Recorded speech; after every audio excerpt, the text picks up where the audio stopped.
Do I think that Bella Swan would ever regret becoming a vampire, like maybe 10 years down the line? So I have gone on record to say that Bella will have some regrets, and I'll talk about that, but I do not think that she'll regret becoming a vampire. I think when Bella's human, what we see for Bella is that there's so much more that she can experience. She can go to college, she can completely take control of her life and write it differently than it's been thus far. But for Bella, she has been neglected her entire life up until when she meets Edward.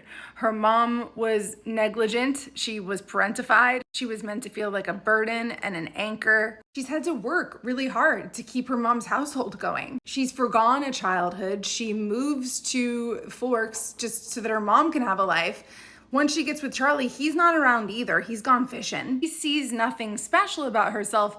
And then this extraordinary vampire comes along and sees something special in her. So why wouldn't she say, I want to be I want to be one of these spectacular creatures? Like, my human life has not given me anything special thus far. And I always thought this was really telling. We see this even in New Moon. Edward's gone and she goes back to the meadow. And even in just seeing Laurent in the meadow, she should be afraid. She doesn't know why he's there.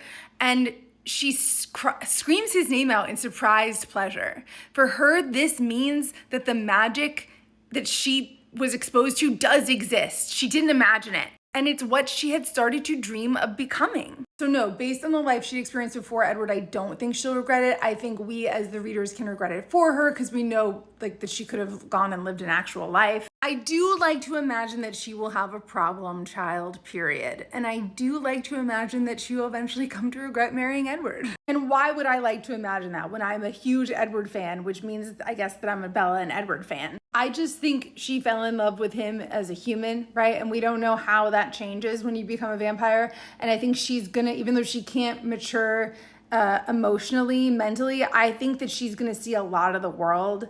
And she's gonna get exposed to a lot of things, and she's gonna be like, I don't need to live the way that Edward does. I don't need to have Edward controlling me all the time. I'm really tired of Edward still being so protective over me, even though I am as strong as him. And I also think that Edward's gonna have some regrets too when she brings that shield down one too many times and he hears those horny thoughts. And so my headcanon is that they're gonna like separate and come back together like every 10 years.